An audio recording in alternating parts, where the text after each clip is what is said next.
Hello guys and welcome to Tyrant Titan's first video on YouTube. Today we have a match from the Swiss from Pod 2 at Living Realms Skirmish, which was held last weekend on the 26th, I think it was. So this was my first time ever recording an event, and with the first time ever comes obviously first time problems, mainly being my camera started to overheat, the lighting wasn't great for the camera started going to like a little red or pinkish twinge, which will pop up on screen now and show you. So you can just see the camera is slightly pinkish red, and I think that was just it trying to, you know, wind down the contrast, or maybe it was just set up wrong. Maybe I'd done something wrong. But anyway, we have Adam playing Chane on the left, and we have Mikey playing Prism on the right. And it looks like our Chane player is going first. So first turn really is just going to be trying to play out the hand, and I imagine it's probably prompting, you know, maybe a full hand block on the right as well, because why wouldn't you block and take 0 damage in the first turn if you can help it? So just quickly, there looks like an overload's played there, but whilst that's going on and this is the first turn, it's not really too important. I'll just run through the equipment choices. So our Chane player looks like they've got a full set. They've got 3 Ironhide, which is going to be 6 block, plus the Rune Blade chest piece there, which is going to, I think it's battle 1, so it can block for another and obviously gain some resources. And on the right, Prism, we've got, is it the Brocade or the generic chest piece, which will gain a resource if you've taken damage or if your opponent's taken damage. You have another piece of Ironhide on the legs, and you have the Dream Weavers, which is very, very important equipment slot for Prism. And just quickly running over that last turn, it was a Herald of Ravages played from Prism on the right, and it looks like it was blocked with a 6 damage card, which breaks the Phantasm attack. Because of Prism's keyword, all of her Phantasm attacks, if they're defended by an attack action card with 6 damage or greater, then the attack actually breaks. So, it looks like Chane's second turn, starting with a Seeds of Agony, but it looks like it's been a take back allowed, and he's just going to use those 2 cards to pitch for a Lunatide Plunderer. And it looks like it's red, so it's coming in for 6 damage. It might be yellow, actually. I think red might be 7, but I could be wrong. Still, decent attack. It looks like it's coming in for 6. And it must be yellow if it's coming in for 6. And that looks swiftly defended there. Okay, Prism start of turn, opening up with a frontline scout. Great run played from the arsenal because it has go again. Getting to look at the Chane player's hand, looks like another Lunatide Plunderer in there, which could be a 6 damage card. So yeah, happy with the hand knowledge. Still has to defend the attack, obviously, because the frontline scout does actually do damage. And he's trading off there with a frontline scout. Generic attack, generic cards only blocking for 2, so he's going to take the 1 damage over the top there. And then Mikey deciding that, oh, he's taking damage, so he's going to gain a resource there. Popping Dreamweavers. And then coming in with a Herald, which is the Wartune Herald, which is just a generic one. But it looks like Mikey's trying to force some pressure onto the Chane player here. Try and get some cards out of his hand, and just make his turns less effective going in. So Mikey has control of tempo. And he knows he's got that Lunatide Plunderer in hand because of the frontline scout. Hence why the Dreamweavers have popped. Personally, I'm not sure whether I'd use them this early or not. I think I'd rather try and keep them for the later game, when I've got maybe a more important attack. But Mikey's thinking here that he's probably just going to try and push tempo.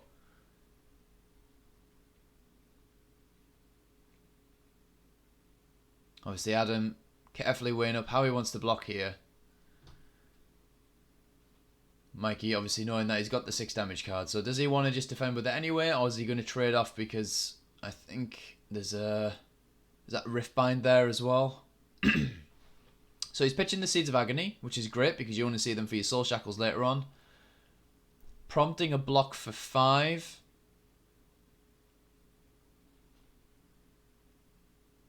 And then he's thinking about using that Riftbind. And a block from a Riftbind. I mean, I think you're pretty happy with if you were Mikey in that situation. You've just got through 5 armor and a Riftbind that isn't going to come and bite you back later on. So obviously there's cards that can get it back, but I think you'd be pretty happy with that trade-off, and that's probably why you wanted to push the pressure on there.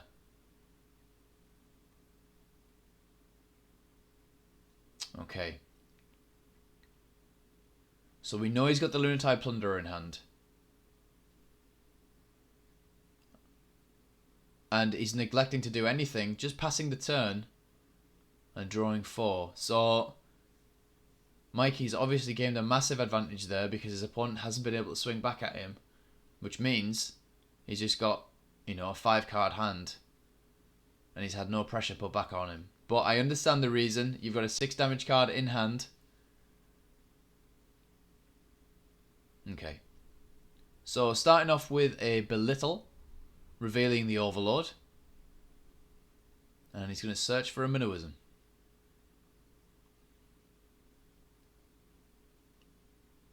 Nice start to the turn there.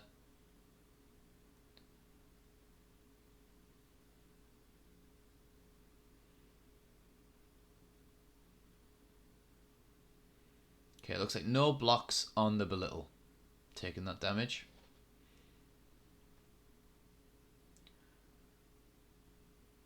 Pitching. Playing Phantasmaclasm. Oh! Well, we know that Lunatide Plunderer is definitely going here.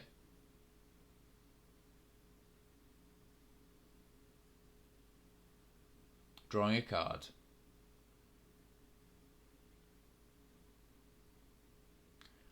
See, this is well, I mean, I understand it now actually because, well, I mean personally I would have saved the Dreamweavers for the Phantasmaclasm, but you know, Mikey obviously wanted to press the advantage, and it did work. It did work. He basically got a free turn, got to play a 5-card hand, and now he's pressing more advantage with that Phantasmaclasm. Defending with the pound for a pound, but then it gets blinding lighted as well. So there we go, and that's the reason. So he's safe in the knowledge of playing that Phantasmaclasm, and that makes all of the reasoning correct.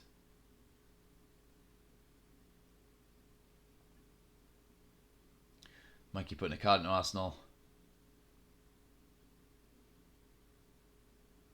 Obviously passing the turn over to Chane. What can Chane do now? So he's made a Soul Shackle. He's played an Adrenaline Rush. Does Chane give generic go again? I thought it was just... Was it just Runeblade and Shadow Runeblade, right?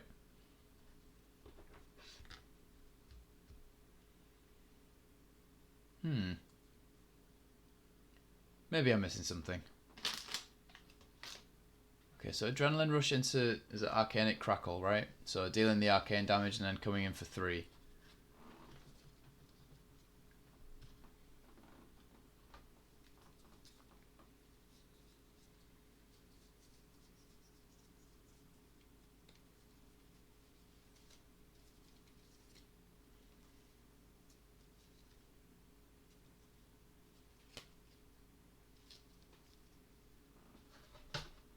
Alright. Starting off with a Mannerism.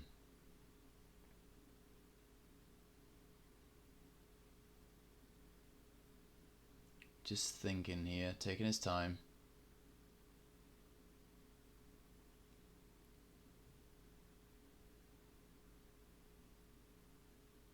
Mannerism into a Belittle.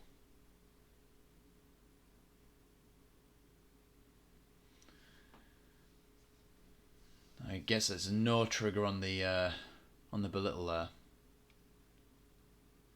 And I'm thinking if I'm right, I did see Mikey, was it pitch the Overlord to the bottom of the deck, which is a potential win con for late game. Especially if he can get some form of Phantasmify onto it. Potentially hit very hard.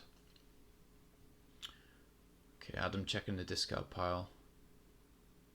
Maybe counting how many Blood Deck cards, how many Riftbinds has he defended with. What threats has he got to come up. I mean, fair play to him. I think Chane is a very hard hero to play in Sealed. Okay, so he's defending with a rally. It looks like he's triggering the instant, and then not much card to defend, to discard to gain that +3 defense. And then Mikey swiftly following it with a rally of his own. I love Rally. Rally is such a great card. And defending with that Riftbind. That's 2 Riftbinds now gone. Not the position you want to be in. So Memorial Ground. It's going to grab, looked like that Overload there. But then the Soul Shackle. Just putting the Overload into the Banished Zone. Maybe he's got a plan of getting that Overload back out. Maybe that's what he's thinking there. If he can get that Overload set up into his Banished Zone, he's not going to take Blood Debt from it. Potential win con in the future. Okay, so Prism starting off with a Spears of Serenity. So this is the one with Go Again anyway. Looks maybe, is it a yellow maybe? Okay, so he's definitely going to try and go a little bit wider. Force some cards out of the hand now. That Chane's starting to get some Soul Shackles going. I know it's only 1, but still it's 1 card less in the deck. So Adam just taking his time here, thinking how he wants to defend this. Because he knows something else is coming up after. And Mikey had a 5-card hand. So defending with a Rip Through Reality. Checking if there's any attack reactions or anything. And then taking the damage. And then following up with another Herald. And I think it's another Herald of Ravages. Which is the Arcane. So if it hits, it's going to deal 1 Arcane and go into Soul. So this is probably going to trade some cards here.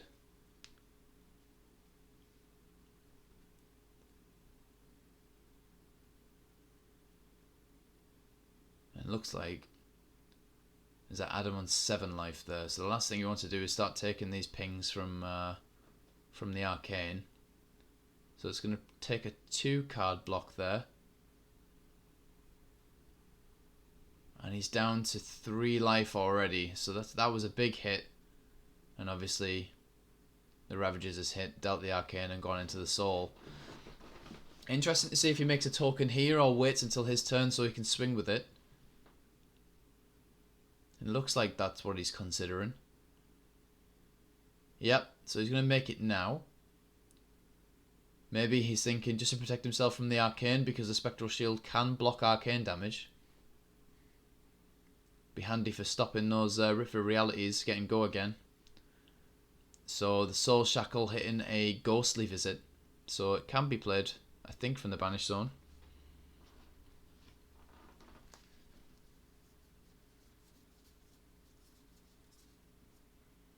Yep, can be played from the Banished Zone.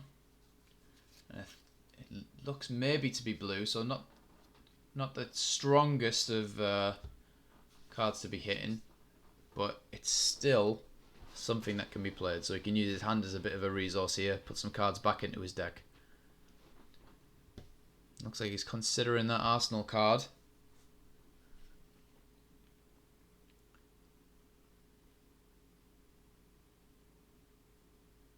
Oh, are we going to get it? So look at the position that Mikey's got here. It's pretty strong. So that looks like a Spew Shadow.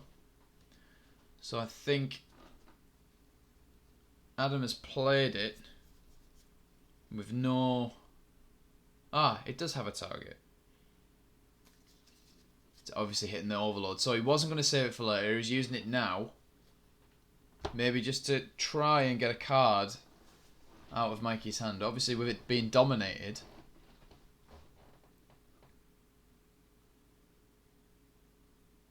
He's only going to take the 1. But if it hits, it gains Go Again. And then obviously he's threatening the Ghostly Visit as well. So it's coming in for 5 with Dominate. So unless there's a Rally the Rearguard block play here, which there isn't, it's a Rising Solar Tide. Blocking, I think it's either 2 or 3. And then popping that Spectral Shield. So Overload gaining go again. He's breaking the chest piece, gaining the resources, creating the soul shackle, coming in with the ghostly visit. This is a good turn here, taking 2 damage from the ghostly visit, and then using that last resource there to swing in with Galaxy Black for 3, and if it hits it's going to deal 1 arcane. So that's a pretty good turn from Chane, and that's exactly what you really want to be doing.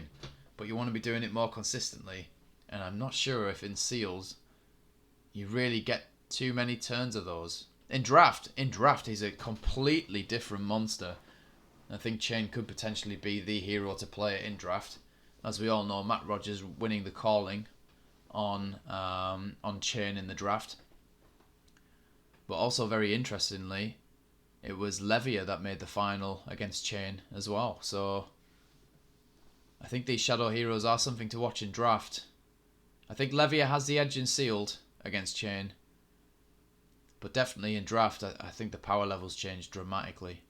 So we see Mikey responding here with a Warmonger's Recital, which is great, and he's buffing that Overload, which is exactly what you want. You want to be buffing that, trying to threaten lethal. I'm not sure, it looks like a yellow Warmonger's Recital, so maybe it's +2, and then it might be a red, so he might be coming in for 5 here. But in his hand, as we can see, there's that Rally the Rearguard, which is perfect for blocking in this kind of situation.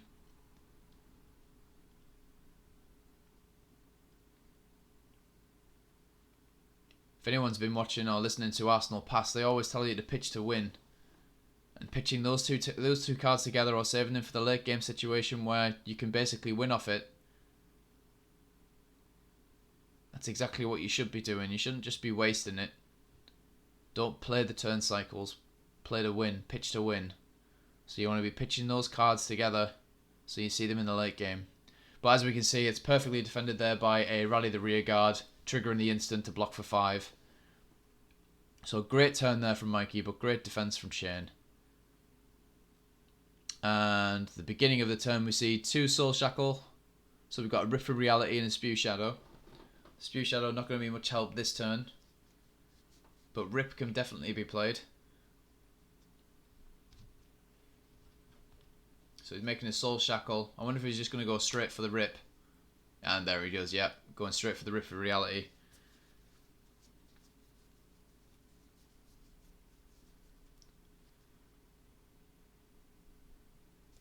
So not really bothering about dealing arcane damage. It's got go again from the Soul Shackle anyway. So he's thinking about swinging for the... Yeah, there we go. Using that last resource. Just attacking with Galaxy Black. Putting the pressure on, trying to get cards out of the hand, because this is the most important thing here towards the late game. Well, to be honest, looking at the size of the deck, I think it's more mid-game, but you still want to be trying to trade cards out of the hand of the Prism player, with them only on 3 life.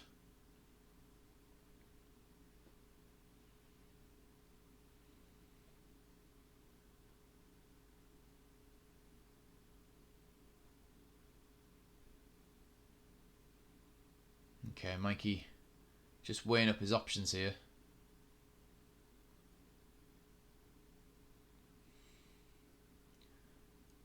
And from that, it's looking like he's just checking the board state, which I really do recommend if you're a new player, or even if you're an experienced player, but you probably already know this. Just make sure you've got it through in your head. What is the state of the board? What's happening on the board right now? Is there anything that I'm missing? Is the resources left over? How many cards has my opponent got in hand? Should I be worried about any attack reactions? What could possibly come next after this go again? Is it worth me blocking now? Can I go to 1? What's better? Weighing up the options, you know, is it a 2-card turn? And there we go, it's probably a 2-card block there. So Mikey wanted to keep his life total high, because don't forget, you are playing against Runeblade, and Runeblade does have arcane damage. And unless Mikey can get some form of Spectral Shields going, he'll have no way to block that arcane damage. But he's following up, as we've said before, with 2 cards. So pitching to do another Herald of Ravages. So another nasty card to defend, because if it does hit, it's going to deal that 1 arcane, which we know Chane does not have any Spell Void. So there's no way to block that arcane either. So I wonder how this is going to be defended. As we see Adam's hands move back there, we can just see the size of his deck, which is significantly smaller to Mikey's.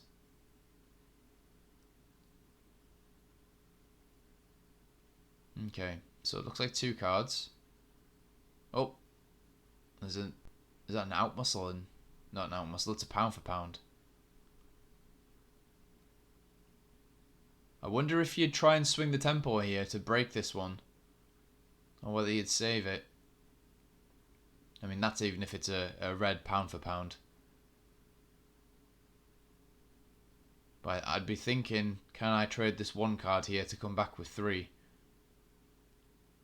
Obviously, he's going to lose a couple of cards to the Soul Shackles at the beginning of his turn. You see it bring to the front there.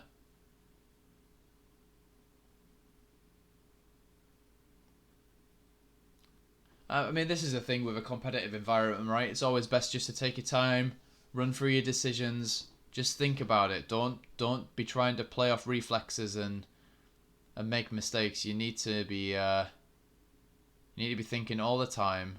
And it's just take it one step at a time. Even if you have to speak through it, just make sure you get everything right and you're happy with your decision. So it's probably in a 2 card block. So he is keeping that pound for pound in his hand. Mikey getting 4 new cards. And Chane. Oh, that's brilliant. That's what you want to see. That's a Seeds of Agony and a Rip Through Reality. When your opponent's on 3 life, this is the turn where you want to be getting going now.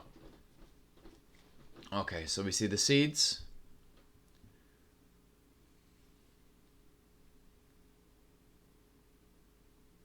That's Adam just quickly counting how many cards are left in his deck. I don't think he likes the number of cards that's left there, and I don't think any Chane player would do right now. But this is getting to the end game. So Seeds into Rip. So he's dealing the 1 Arcane. So Rip does have Go again. And it's coming in for 2. Pitching, defending and blocking with the final piece of equipment there. Which is good equipment management there from Mikey, because he's used all of his equipment. Meaning he can keep those cards in hand. It looks like he's got 3. Ideally he wants 2 to at least be doing something on his turn. And Adam's just counting quickly how many cards he's got left in deck. He's going to draw at least 3. He's making a Soul Shackle and attacking with Galaxy Black. Putting that pressure on. Trading another card here. Unless he's caught Mikey out with just generics in hand, which is going to force a 2 card block because most generics only block for 2 in this set. Let's see what happens. So yeah, blocking with the Enigma Chimera. Choosing to keep 2 cards for his turn. Adam passing. And drawing 3. So he's definitely keeping that pound for pound in hand.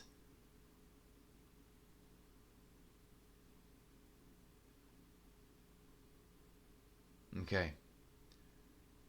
Mikey responding, pitching 1 card, playing the Belittle. Obviously can't trigger the effect. But he's still forcing. I think it's hitting for lethal here. I think it deals 3 damage.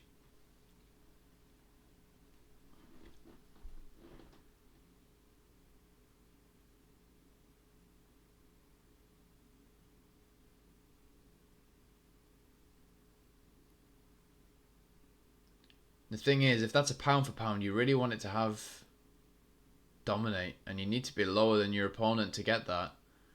And I just don't think there's a way that Adam can get down to 1 life and hit him with a pound for pound. Because that would certainly be game.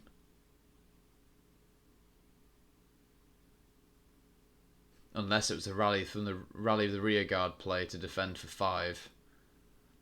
But obviously. Okay, so he's choosing to defend with the pound for pound here. Taking the 1, going to 2. Losing 4 cards to the Soul Shackle. And I think he's quickly just palmed off the rest of the cards there, which are pretty much useless. He's just got the one there. So he's just carefully weighing up what his hand looks like now, how he's going to be able just to push this final couple of turns.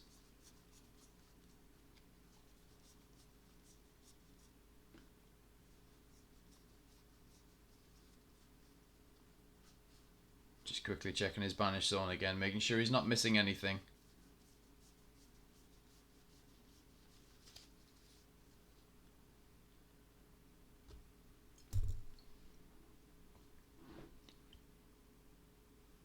Again, this is the most important turns of the game right now. So Adam is just desperately trying to figure out if there's anything he can do to clinch out that game win. And he's perfectly entitled to take his time here. And I recommend anybody in this situation just to take your time, because sometimes you do have an out. It just takes a little bit of working out.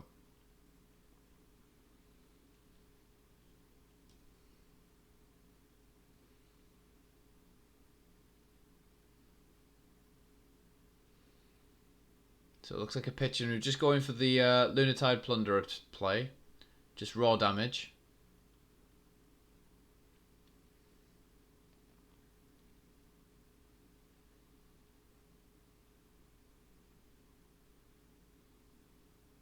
And no go again though.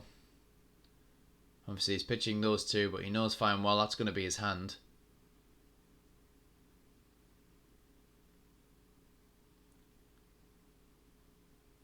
And it's a full hand, 4 cards there for Mikey. But Mikey's got the breathing room. Is that 1 card left now, but 4 cards in hand? So it passes straight back over to Adam. Adam needing to play that card from the banish zone now. Otherwise he dies to his own blood debt. So he has to... Yeah, there we go. Pitching 2 cards, playing it. Sorry guys, I'm not sure what the card is. But there's no legal target for it, so that must end his turn. So Adam's staying alive because he doesn't die to the blood debt. But only left with 2 cards in hand now. And on 1 life. So Mikey pitching. Playing a Rising Solar Tide, which is definitely going to prompt probably a 2 card block here. Depending on the strength of it. It looks blue actually, so it might just be 1 card. Oh no, it's prompted the last bit of armour there. So Adam has 1 card left in deck, which is a Seeds of Agony.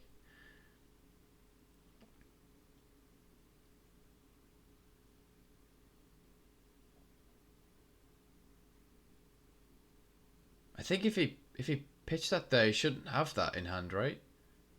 Never mind. I think they both know it's writing on the wall anyway, and it's finished. And that's game. Yeah.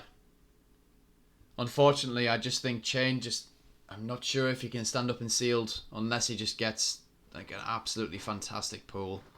Very, very hard to pull off, I think. And on the opposite side, you have Prism, which is a lot easier to pull off and is more efficient, in my opinion. And works better with the generics, I feel. But I want to say a big thank you to those two in the video today. It was great watching some of the new Monarch heroes. It was great being involved in an event with the new Monarch heroes, never mind, because I actually played for the first time Bolton properly. I actually played him properly, I couldn't believe it. I really had such a fun day. And I want to take this opportunity to say a big thank you to all the Living Realms crew that made it possible to play in the event. I know it took a lot of organisation. But what an event. It was great to be a part of, and it was great to do that skirmish. I want to say a big thank you to, like I said, all the staff there, including Jake and Fabio for having such a smooth day, looking after all of us. You know, we were well fed, well looked after, and going to the pub afterwards was absolutely fantastic because I needed that drink, put it that way. So, same. Thanks. I just want to say another big thank you to everybody who's watching the video today. And I would be greatly honoured if you could like and subscribe. And that way we get the channel growing. Because I'm now trying to move over from Twitch onto YouTube. So I will obviously mainly be doing recorded games. I'm going to try and get to local armory events. I'm going to do as many skirmishes as I can. I've got a couple of Road to Nationals lined up. Obviously another one at Living Realms, and hopefully one at Trinity Card Capital. So it'll be exciting to see you guys there. And it was nice just bumping into members of the community and actually putting faces to names that you can only see on the UK Discord group. But I just want to end off by saying thanks for watching my first video. It's been an absolute pleasure. I'm Towering Titan, and thanks for watching.